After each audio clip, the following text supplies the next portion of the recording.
Dear children, wishing you a great day. I am pretty sure that you daily read the lesson A Wrong Man in Workers' Paradise and also have revised all the question answers. I believe that you are ready with your English reader and a pencil to jot down the running notes. Listen carefully to my reading and clearly understand the explanation.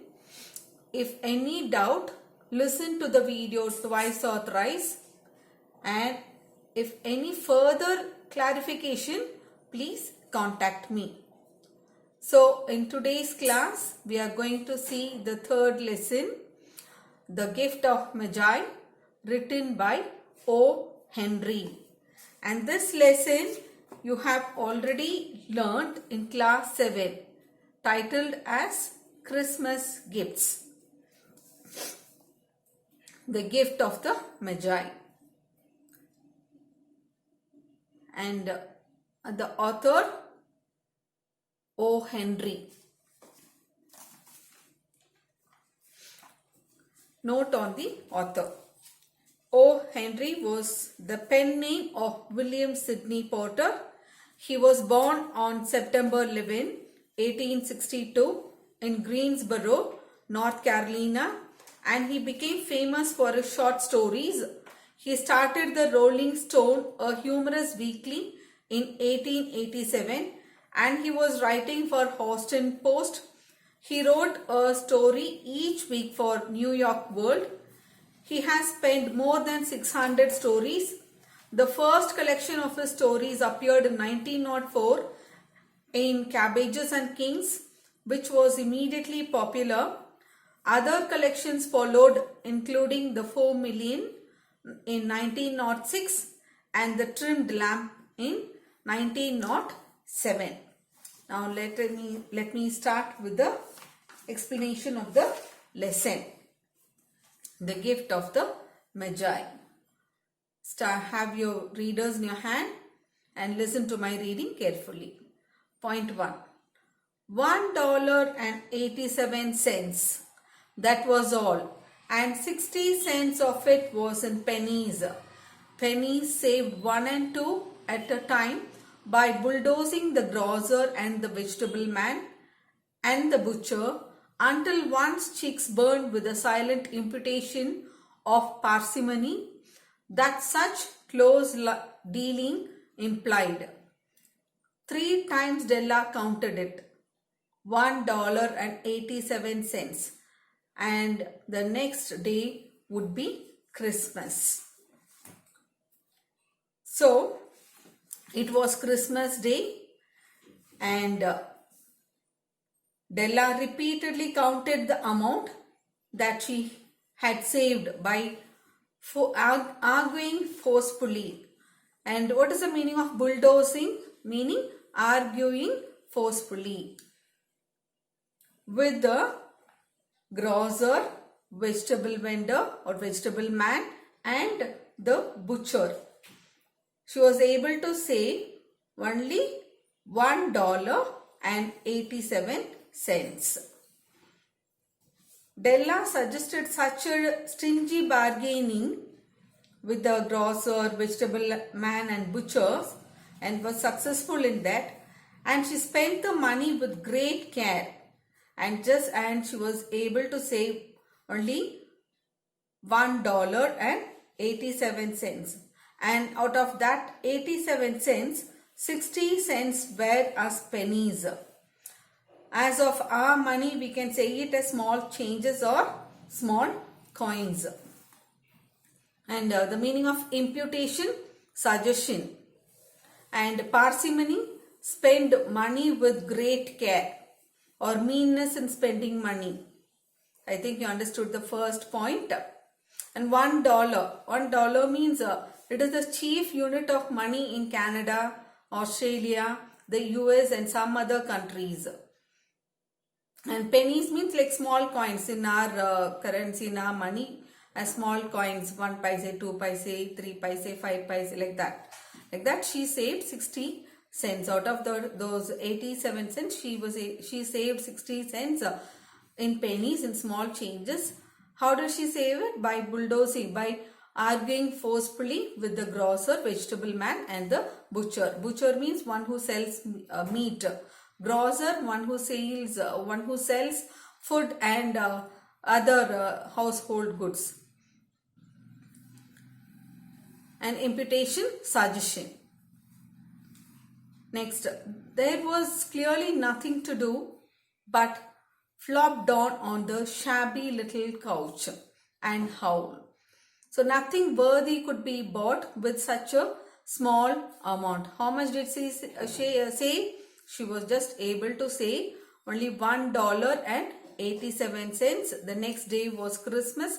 She counted it on Christmas Eve, and with this money she was not able to buy anything.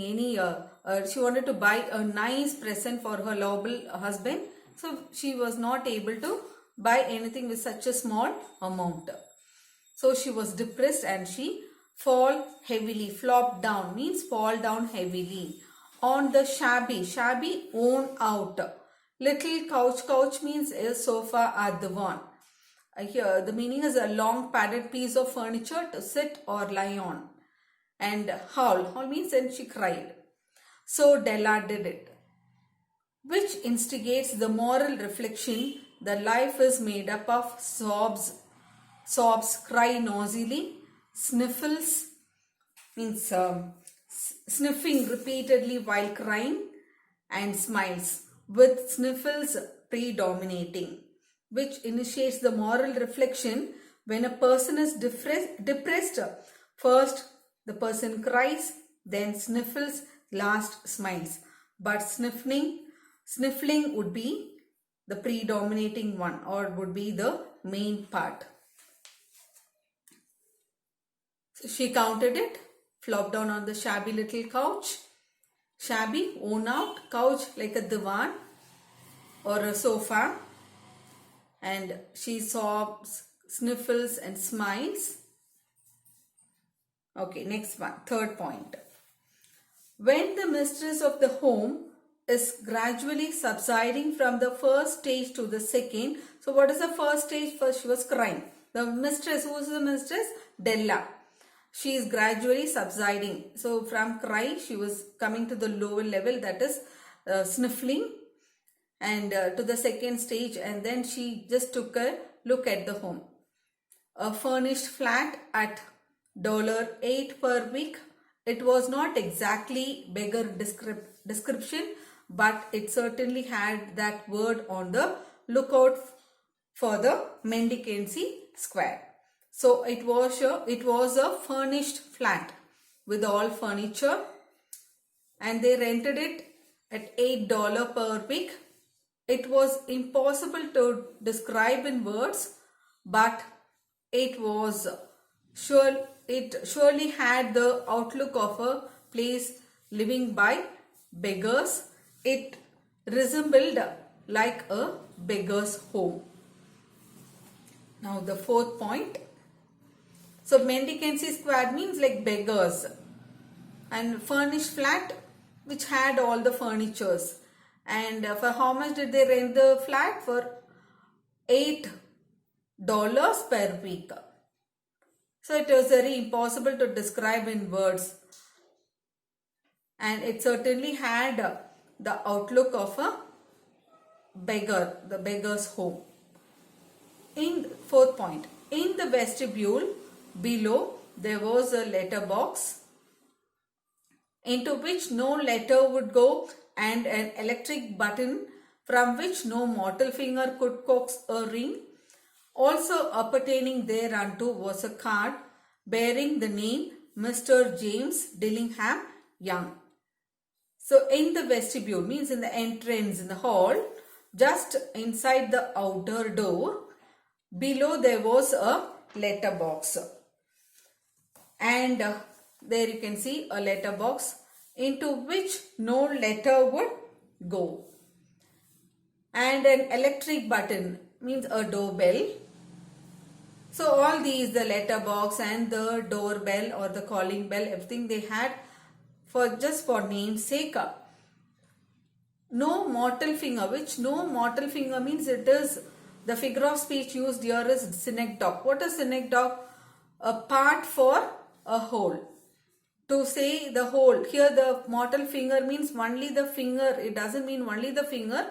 It's a person. A person rings the bell, the calling bell. So here only the finger is given. So it is a part for the whole. The finger for the resembling the person. Could coax a ring. Coax a ring means make a ring. Also appertaining thereunto was a card bearing the name of Mr. James Dillingham Young, and connected to that there was a nameplate was fixed there with the name Mr. James Dillingham Young. So for namesake, a letterbox and a calling bell or a doorbell was there, and the doorbell was useless and it did not work. And no one posted a letter, no one rang the calling bell. Why? Because they were not so much familiar people too. And there was a nameplate bearing Mr. James Dillingham Young, which referred to Jim. So here, next point, the Dillingham had been, fifth point, the Dillingham had been flung to the breeze during a former period of prosperity when its possessor was being paid $30 per week. Now, when the income was shrunk to $20, though they were thinking seriously of contracting to a modest and unassuming deal. But whenever Mr. James Dillingham Young came home and reached his flat above, he was called Jim and greatly hugged by Mrs. James Dillingham Young, already introduced to you as Della, which is all very good. So Della already we are introduced. We have been introduced Della, the first point itself. So now the Dillingham. So in the fourth point we saw that there was a card bearing the name Mr. James Dillingham Young. So that nameplate, it is said about that one. So earlier, during a period of prosperity, when Jim was earning $30 per week, the nameplate was Dillingham. And then the other letters were thrown forcibly due to a breeze, except the letter D.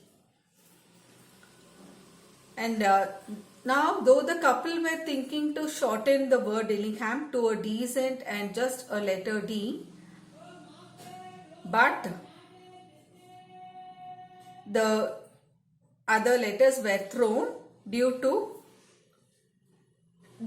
a breeze. And Della. And whenever Jim came home and reached his flat, he was called Jim. Della came running and she hugged him. She embraced Jim, calling him as Jim. Sixth point, after Della finished her crying and attended to her cheeks with a powder rag, she stood by the window and looked out dully at a grey cat walking a grey fence in a grey backyard. Tomorrow would be Christmas Day and she had only $1.87 with which to buy Jim a present. She had been saving every penny she could for months. With this result, $20 a week doesn't go far. Expenses had been greater than she had calculated. They always are. Only $1.87 to buy a present for Jim, her Jim. Many a happy hour she had spent planning for something nice for him. something fine and rare and sterling, something just a little bit near to being worthy of the honor of being owned by Jim. So she cried after crying for some time, and then she paid attention to her cheeks with powder rag, means with a torn piece of cloth. She just dressed her up, and then she just applied powder on her cheeks and all. Then she stood by the window and looked out dully. So here you can see the word grey. Grey cat walking in a grey fence and in a grey backyard. So here grey, it brings forth or it reflects her sadness, her depression. Why she was depressed? Because she was unable to get a good gift, a best present for her lovable husband. Because tomorrow, the next day was Christmas, and now she had only $1.87 with which she would not be able to buy Jim a best gift. And this amount she had been saving for many months. Della had saved so carefully, penny by penny, and she was able to save just $1.87. Jim bought home $20 per week, and out of which she had to pay $8 as rent for the flat. With the remaining $12, she had to manage the other expenses for the family. So expenditure was greater and more than the income. Something fine, rare and sterling. Sterling means excellent. Something fine, rare and excellent. Something just a little bit near to be worthy of the honor of being owned by Jim. So something worthy of the respect to be owned by Jim, which was prestigious to be owned by Jim. Now the 7th point. There was a pier glass between the windows of the room. Perhaps you have seen a pier glass in a $8 flat. A very thin and a very agile person may, by observing his reflection in a rapid sequence of longitudinal strips, obtain a fairly accurate conception of his looks. Della, being slender, had mastered the art. So pier glass, you can see in the picture, pier glass, a kind of a cheap glass or a mirror made in long strips and used in cheap apartments like a $8 flat. And plate glass mirrors are expensive ones and pier glass mirrors are cheap ones. So a very thin and an an active person. Agile means active. By observing his reflection in the long and narrow pier glass may have an accurate idea of his looks. So Della also mastered the art, and she knows how to keep herself slender, thin and slim. Now the 8th point. Suddenly she whirled. Whirled means move fast, round and round. Suddenly she whirled from the window and stood before the glass. Her eyes were shining brightly, but her face had lost its color within 20 seconds. Rapidly she pulled down her hair and let it fall to its full length. So suddenly, already you have seen that she was standing nearby the window and she was looking to the backyard. Now suddenly she came near from the window. She came and stood before the glass, and her eyes were shining very brightly.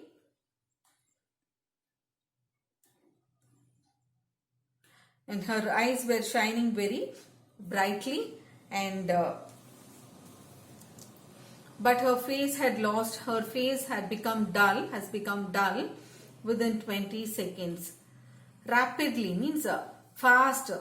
She pulled down her hair and let it fall to its full length.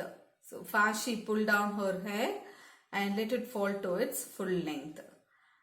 Now there were two positions of the ninth point of the James Dillingham Youngs, in which they both took a mighty pride. One was Jim's gold watch that had been his father's and his grandfather's. The other was Della's hair.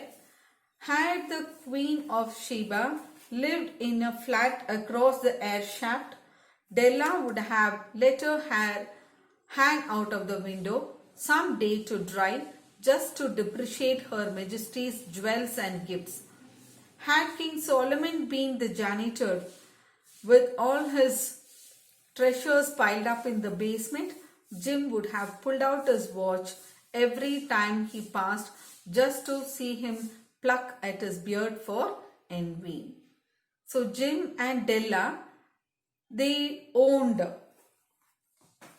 both of them, both the husband and wife, both had prized possession in which they both took a great pride, great power and strength. Jim owned a gold watch, and which he got from his father, which was and his father from his grandfather, and which was a heirloom, a family heirloom. And Della's prized possession was her long and like thick and luxuriant hair. And so this was the prized possessions of both of them. James Dillingham, that is Jim's, he owned an antique watch handed down over generation. It was his family heirloom, and Della's was her long and thick and luxuriant hair. Had the Queen of Sheba lived in the flat across the air shaft, Della would have let her hair hang out of the window some day to just dry, to depreciate her majesty's jewels and gifts. So if Queen of Sheba lived in a flat across the space, air shaft means the space for ventilating a room, where Della stayed, and if someday Della had let her hair hang out of the window to dry, then the Queen of Sheba's jewels and gifts would have decreased its value. Okay, now who is Queen of Sheba? Scholars agree that Sheba belongs to South Arabian kingdom of Saba. Queen of Sheba came to know of Solomon's wisdom, so she visited him and put forth many questions hard to test his intelligence. She brought a great amount of gold, spices, valuable and precious stones as gifts for him. So you can see the picture there. So in the flat, if Della had put her hair hang out of the window to dry, then seeing that Queen of Sheba would have all the jewels and the gifts, whatever she owned, would have decreased or depreciated in its value. So the writer compares Della's hair to Queen of Sheba's jewels. And next we can see the writer compares Jim's watch to King Solomon's treasures. Who is King Solomon? He is the king of Israel in the Old Testament. I mean, in the Bible, the Holy Book of Christians, it is divided as Old Testament and New Testament. So in the Old Testament, it is said about King Solomon, he was regarded the wisest of men. When God asked him whether he wanted wealth and riches or his territory to be extended, he replied that he wanted wisdom, to rule his kingdom and people wisely, to be just to his people. So he got the blessing that no one would ever be wiser than him. His court was known for its pomp and splendor. So here the writer says that if King Solomon as a caretaker would have piled up all his treasures and had been in the basement of Jim's flat, every time when Jim took out his gold watch, when he passed to see the time, he took out the watch to see the time, he might have seen King Solomon pluck his beard. Pluck his beard means pull out his beard out of envy or jealousy. Jim's watch was more precious than all the wealth of King Solomon just put together. So Jim had only the watch. It did not have the strap or chain to wear it around his wrist. He just had the watch, which you can see in the picture.